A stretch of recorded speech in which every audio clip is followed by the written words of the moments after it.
ওসমান হাদি তুমি মরনি, শহীদ হয়েছ তুমি এটাই জানি, ঠিক কিনা? আরো জোরে।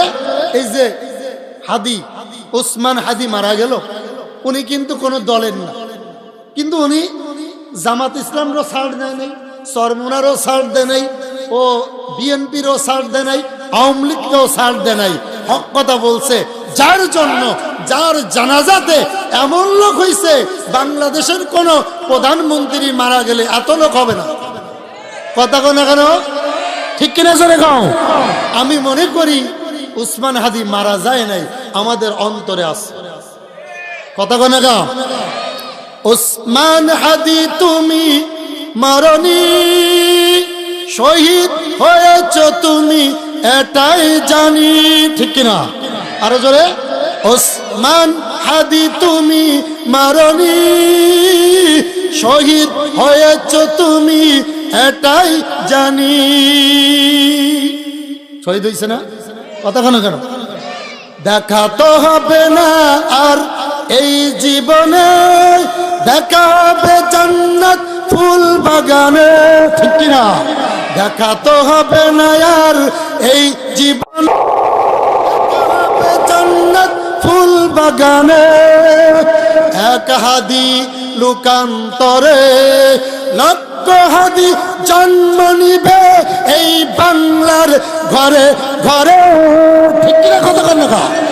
এক হাদি লোকান্তরে লক্ষ হাদি জন্ম নিবে এই বাংলার ঘরে ঘরে, ঠিক কিনা জোরে কর। বন্ধু, ভালো করে বুঝতে হবে, এই কোরআন আমাদের জন্য সব থেকে বড় নিয়ামত, ঠিক কিনা জোরে কর।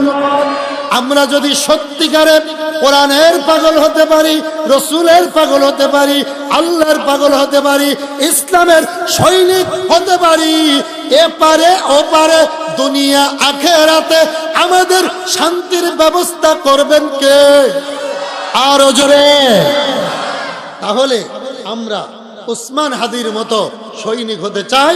আমাদের কাছে কোনো তরিকা নাই। কোরআন যেখানে, আমরা ইসলাম যেখানে, ঠিক কিনা জোরে কোন?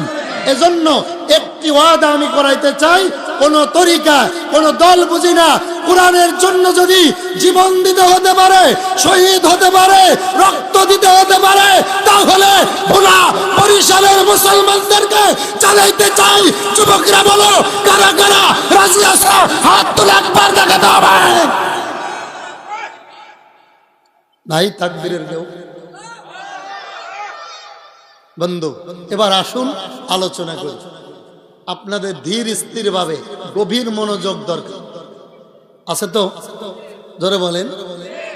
সর্বপ্রথম পয়েন্ট হলো, আমরা এই যে মাহফিলে এসেছি, আপনারা এসেছেন, আমরা এই মাহফিলের থেকে কি পেলাম এটা আগে জানার দরকার। ধরে বলেন। এবার আসেন, রসুলের একজন সাহাবী, নাম ছিল তার আবু দারদা রাদিয়াল্লাহু তাআলা আন। বলেন কি বলছি?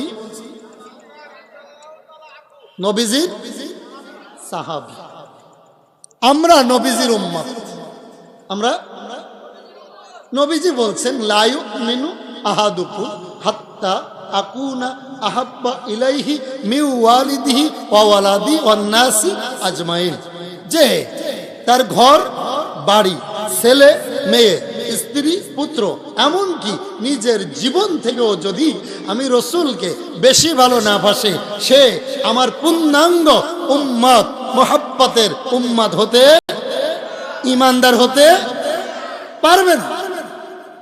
এই জন্য আমরা রসুলের পূর্ণাঙ্গ উম্মত, জান্নাতি বান্দা হতে পারবো, এই আশা করার দরকার আছে না নাই? আরো জোরে কোন। বন্ধু, নবীজির সাহাবী নাম কি?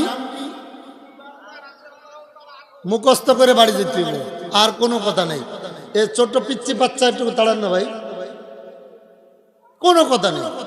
সামিনা, শুনবেন, ওয়াতা'না, মেনে নিবেন বিনা দলিলে। কারণ আমি আর কোরআন হাদিস ছাড়া একটা কথাও বলবো না। নবীজির সাহাবী নাম হলো আবু দারদা রাদিয়াল্লাহু তাআলা আন। ভাই প্যান্ডেলের আশেপাশে কোনো কথা হবে না, চুপ। কি বলেন? কোরআনের কথা এত সহজ না, ওয়াজ করা এত সহজ না। লাইন যদি চ্যুত হয়ে যায় মাহফিল ভালো হবে না, ঠিক কিনা জোরে কোন? কেউ উঠবেন না দয়া করে। কি কাকা, ডায়াবেটিস? 2 মিনিট টাইম দিলাম, নতুন নতুন, ঠিক নেই। আমি কুমিল্লা থেকে আসছি, আসলে আসছি খুলনা থেকে।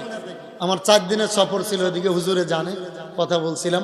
আগামী দিন আবার যশোর শহরে মাহফিল, পরের দিন আবার কুমিল্লা, আর পরের দিন চাঁদপুর, আবার চলে আসবো আপনাকে বরিশাল, ভুলা, এই এওয়াজপুর মাদ্রাসা, অর্থাৎ আপনাদের চর ফেশন। কোথায়? 2 দিন মাহফিলে আমার এখানে, 29-30। তো নবীজির সাহাবী নাম হলো আবু দারদা। সবাই বলেন না কিন্তু। নবীজির সাহাবীর নাম কি? উনি মদিনা থেকে 600 কিলোমিটার 600 কিলোমিটার দূরে বসবাস করতেন।